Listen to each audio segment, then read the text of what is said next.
Petit message d'introduction, si vous avez une impression de déjà-vu à cette miniature, en effet cette vidéo a déjà été publiée une première fois hier soir, suite à quoi j'ai reçu un grand nombre de DM de votre part avec des captures d'écran de Parcoursup, et en effet il semblerait que la partie CV ait disparu cette année. J'ai donc réalisé des recherches complémentaires et donc j'ai trouvé que le CV avait été remplacé par la rubrique activités et centres d'intérêt.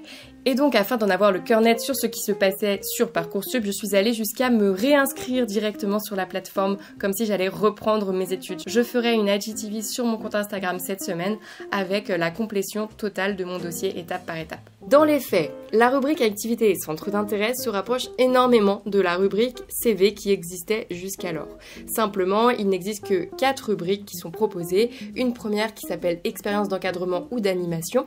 Donc il s'agit d'une partie de l'ancienne rubrique expérience professionnelle que je vous détaillerai juste après. Une rubrique engagement citoyen, une rubrique expérience professionnelle. Donc ces trois-là, on pourrait dire que globalement, elles regroupent ce qu'il y avait précédemment dans la rubrique expérience professionnelle. Et enfin, une rubrique ouverture au monde avec vos pratiques sportives et culturelles. Donc pour autant, la partie CV n'est pas totalement dénuée d'intérêt puisque certaines formations demandent en complément un CV. Donc ce que je vous recommande de faire, c'est de vous inspirer de la structure que je propose juste après, qui est en fait la structure des CV de Parcoursup de l'année passée. Et d'ailleurs, j'ai remarqué que moi-même, mon template de CV, j'ai exactement les mêmes rubriques au détail près que ma rubrique compétences et ma rubrique langue sont regroupées en une seule qui s'appelle compétences tout simplement. Donc je vous laisse tout de suite avec la vidéo, sachant que je préciserai dans chaque rubrique où elle doit se placer dans votre nouveau template activités et centres d'intérêt. Ah oui, et dernier petit mot quand même, pour ceux qui veulent justement créer leur CV, je vous recommande grandement l'outil Canva. C'est un outil gratuit qui est très simple d'utilisation, qui propose une multitude de templates très cool, et donc je vous recommande grandement de l'utiliser pour faire un CV qui se démarque et qui soit agréable à regarder. Hello à tous et bienvenue dans cette nouvelle vidéo. Aujourd'hui je vous tourne la vidéo qui je pense m'a été le plus demandée sur Instagram ainsi que dans mes commentaires. C'est la vidéo qui va vous aider à rédiger votre projet de formation motivée ainsi que votre CV pour Parcoursup. Alors, si tu ne l'as pas encore vu, je t'invite à aller voir la vidéo sur Parcoursup que j'ai faite juste ici sur le petit, où je t'explique un peu comment fonctionne Parcoursup, quelles sont les étapes, etc.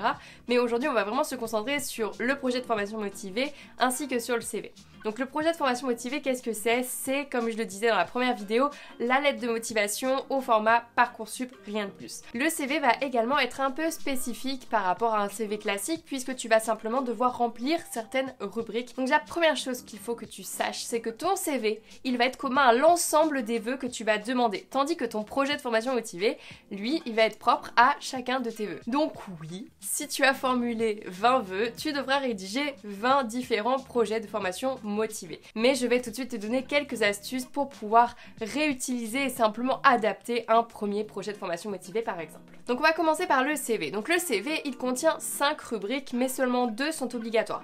Cependant, je te recommande vivement de compléter les 5. Il y a également la possibilité sur Parcoursup d'ajouter une 6e rubrique qui viendra s'ajouter à la suite en dernier. Mais vraiment, je ne te conseille pas forcément d'utiliser cette 6e rubrique. Je te conseille d'abord d'essayer de voir si les informations que tu comptes y intégrer ne peuvent pas être directement intégrées dans une des autres 5 rubriques que je vais présenter tout de suite. Je tenais également à ajouter le fait que tu vas certainement rédiger ton CV et te dire « Ouah, il est peut-être pas très rempli ». Pas d'inquiétude, tu es un élève de terminale, c'est totalement normal que tu aies pas déjà 10 ans d'expérience dans l'aviation, 5 ans d'expérience en médecine ou que sais-je. Tu es en terminale, ils le savent, ils en ont connaissance, donc ne t'inquiète pas, c'est normal. Et au contraire, je te recommande de ne surtout pas mentir sur tes expériences pour essayer de gonfler ton CV, aucun intérêt, les formations elles le verront tout de suite. Ils savent que tu es un élève de terminale et que non, tu ne peux pas avoir encore couru 3 marathons, donc tranquille, ça va aller et c'est normal. Enfin, dernier petit conseil avant que l'on commence, je te recommande vivement de le rédiger sur un outil de traitement de texte, donc typiquement Word ou Notion possiblement, mais vraiment pas directement sur Parcoursup parce que tu risques de le valider alors que peut-être tu n'auras pas encore eu le temps de le faire relire, donc c'est vraiment pas ce que je te recommande. Donc vraiment ce que tu fais, c'est que tu utilises un éditeur à part et ça va te permettre aussi de le réutiliser, de l'adapter et de ne pas le perdre. Et que ce soit pour le CV ou le projet de formation motivée, ce que je te recommande vivement une fois que tu les as rédigés, c'est de te faire relire, que ce soit par tes parents, tes professeurs, tes camarades. Bref, fais-toi relire un maximum pour enlever le maximum de fautes d'orthographe. L'idéal serait qu'il n'y en ait plus de fautes de syntaxe non plus. Et c'est parti, tu seras prêt pour postuler sur Parcoursup. Donc je vais commencer comme je disais par le CV avec les deux premières rubriques qui sont obligatoires.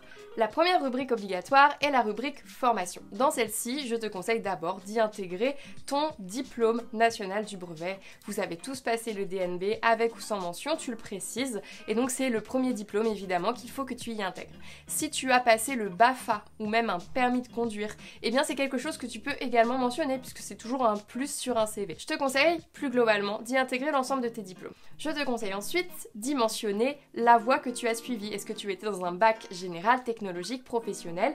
Et si tu étais dans un bac général, d'y mentionner les enseignements de spécialité que tu as suivis, celui que tu as abandonné en fin de première et enfin également les options que tu as choisi de suivre. La seconde rubrique qui est obligatoire également, c'est la rubrique langue. Dans celle-ci, tu vas devoir y mentionner l'ensemble des langues que tu as étudiées à l'école ou peut-être une langue maternelle que tu n'as pas forcément étudiée mais que tu connais très bien puisque tu es bilingue. Et donc pour chacune des langues que tu vas mentionner, tu vas y associer ton niveau. Donc par exemple, en sortant du lycée, sache que tu as à minima un niveau d'anglais B2. Peut-être que tu as passé un examen complémentaire, particulièrement si tu es en section européenne, il est probable que tu aies passé le Cambridge Certificate ou bien le TOEFL.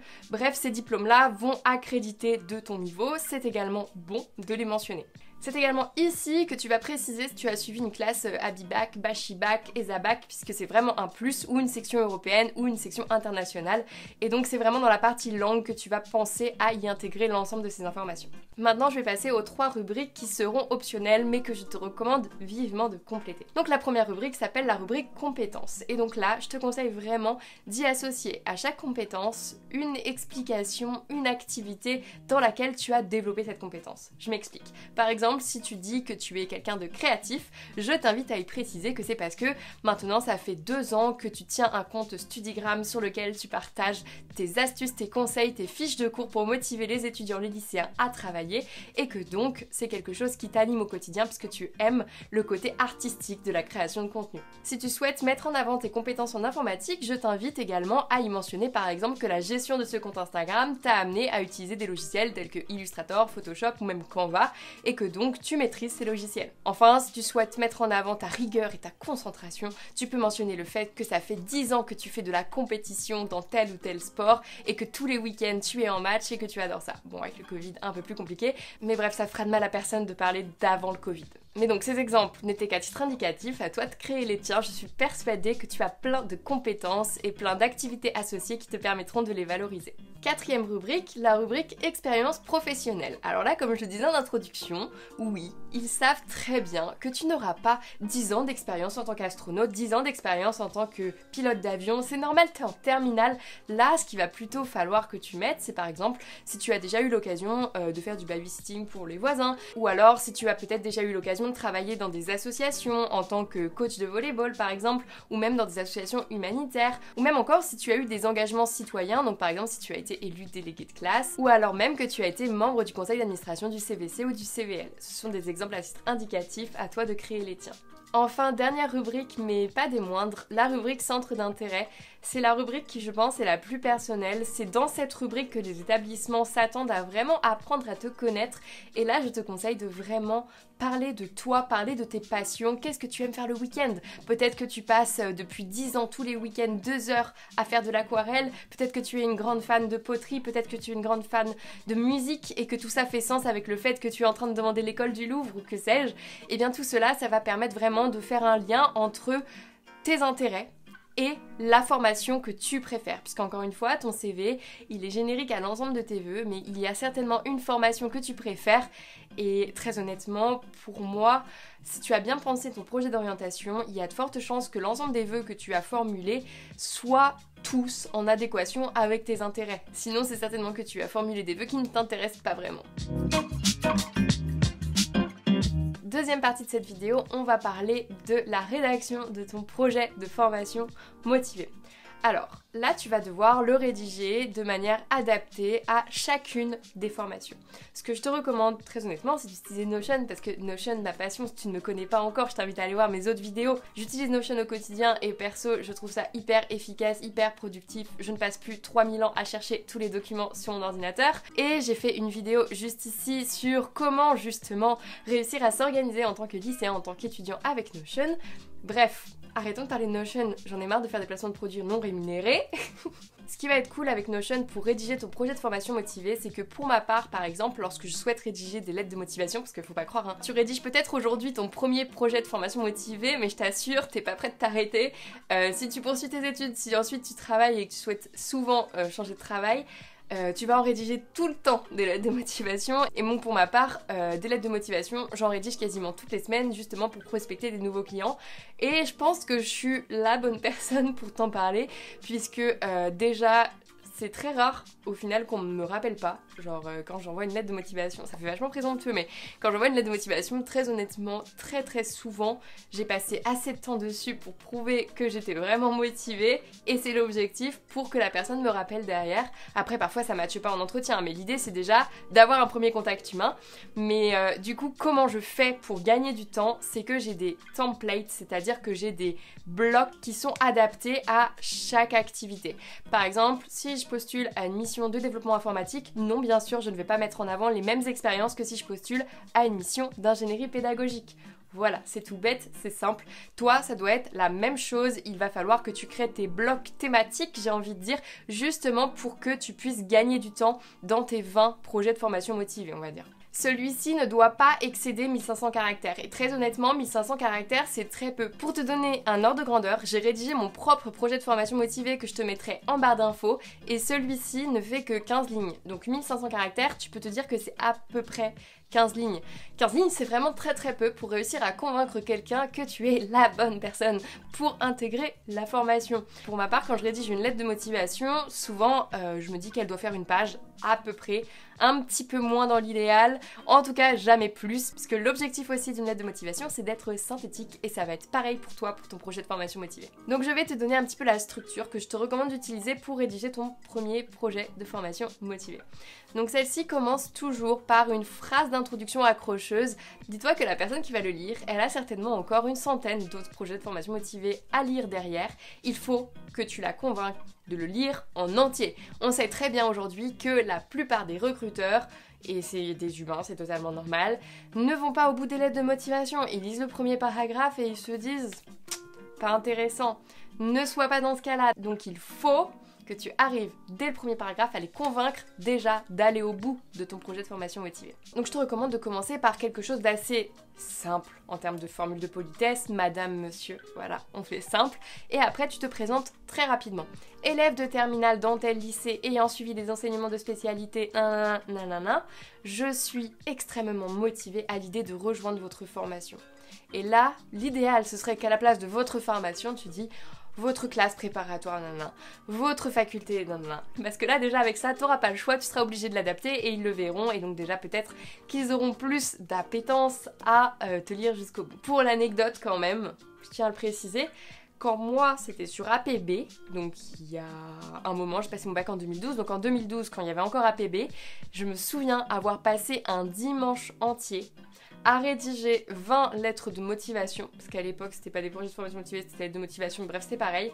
Et nous à l'époque c'était écrit et il fallait les envoyer par la poste. Donc tu faisais une rature, tu recommençais. Ma maman m'avait dit tu ne mets pas de blanco, tu ne mets pas d'effaceur. Donc dès que je faisais une erreur, je recommençais à zéro. Je te jure, j'y ai passé la journée, après il fallait mettre sous pli, envoyer par la poste. Le faire en ligne, c'est quand même bien plus simple. Donc vraiment, prends le temps de les personnaliser. Dis-toi que par rapport à moi, t'as de la chance. Seconde partie de ta lettre de motivation, je te recommande de te présenter en montrant tes motivations, tout simplement. C'est-à-dire que dans cette partie, on va attendre que tu parles par exemple du fait que tu es allé aux portes ouvertes. C'est un gros bonus, un gros point positif. Dis-toi qu'un recruteur, il va bien plus s'attarder sur tes faits que sur tes paroles. Donc si t'es allé aux journées portes ouvertes, bah tu prouves par tes actes que tu es réellement motivé à l'idée de rejoindre cette formation. N'hésite pas à mettre en avant que tu as rencontré des étudiants et qu'ils t'ont vraiment motivé, que tu t'es reconnu en eux. N'hésite pas non plus à mettre en avant que tu as rencontré des professeurs. Peut-être que le professeur qui est en train de lire cette lettre de motivation se souviendra de toi. Tu peux également mentionner le fait que tu as apprécié l'ambiance, que tu as apprécié les locaux et que tu as hâte de les rejoindre. Bref, tous ces éléments vont vraiment permettre au recruteur de montrer que tu sais de quoi tu parles, tu sais dans quoi tu t'engages et t'es prêt. Ensuite, s'il s'agit d'une école ou d'une faculté dans un domaine assez spécifique, je ne sais pas, tel que l'écologie, mets en avant ton engagement pour l'écologie par exemple. Si c'est quelque chose en lien avec la santé, mets en avant le fait que ta valeur principale c'est d'aider les autres. L'idée dans tout ça, c'est que les recruteurs se disent oui, elle a le profil, elle a les valeurs, les intérêts et les compétences pour rejoindre notre formation. Enfin, dernière partie, il va s'agir de vraiment leur montrer une bonne fois pour toutes que tu es le candidat qu'il leur faut pour cette formation, que tu es vraiment plus que motivé. L'idée va être de faire le lien entre eux et toi. Je sais, c'est carrément beaucoup plus facile à dire qu'à faire et c'est pour ça que tu trouveras en barre d'infos tout de suite le projet de formation motivée que j'ai re-rédigé comme si je souhaitais intégrer la classe préparatoire que j'ai suivie durant mes 2 premières années d'études. Et enfin, on termine par une petite formule de politesse parce que c'est très important, donc je te recommande bien sincèrement, je sais que ma maman avait conseillé de mettre « Je vous prie d'agréer, madame, monsieur, l'expression de mes sentiments distingués » et maintenant j'avoue, à chaque fois que je fais une petite lettre de motivation, c'est ce que je mets à la fin, ça passe bien. En tout cas, on ne m'a jamais reprise là-dessus. L'idée dans une formule de politesse, c'est que si elle n'est pas là, ce sera un problème, mais si elle est là, personne ne va la remarquer. Donc je te conseille de prendre un modèle classique que tout le monde prend, et puis voilà, de toute façon, c'est pas ça qui va réellement te permettre de te démarquer. Voilà, je crois que j'ai tout dit, donc normalement à la suite de cette vidéo, vous êtes déjà en train de travailler et de commencer à rédiger votre CV et l'ensemble de vos projets de formation motivés. Si tu as besoin d'aide pour rédiger ton CV ou ton projet de formation motivé, n'hésite pas à me contacter, tu trouveras le lien en barre d'infos, je donne des coachings en ligne, en visio. Et donc l'idée pour cette formule d'1 heure sur la rédaction de son CV et projet de formation motivé, c'est qu'on fasse le point sur qui tu es, ce que tu as mis dedans et comment on pourrait l'améliorer, corriger toutes les fautes d'orthographe, les fautes de syntaxe, voilà, pour que tu sois prêt et armé pour Parcoursup. Si tu as encore des doutes sur les formations que tu veux demander sur Parcoursup, n'hésite pas à aller voir l'ensemble des vidéos sur les formations que j'ai faites durant le calendrier de l'avant de l'orientation, puisque Parcoursup ce n'est pas seulement rédiger des CV et des projets de formation motivés, c'est avant tout savoir choisir quelle formation tu souhaites demander, et je pense que c'est bien la partie la plus compliquée d'ailleurs, puisqu'elle prend beaucoup plus de temps. Apprendre à se connaître soi-même et à déterminer son projet d'orientation, ça prend du temps, c'est normal. Je t'invite à aller voir la playlist ici du calendrier de l'avant de l'orientation, dans laquelle il y a un ensemble de vidéos qui t'aideront justement à définir ton projet. N'hésite pas à t'abonner pour ne manquer aucune vidéo et également à aller me suivre sur Instagram où tu retrouveras un post résumant toutes les étapes clés de Parcoursup pour rédiger son CV et son projet de formation motivée. En attendant, je te souhaite une très belle journée et je te dis à très vite dans une prochaine vidéo.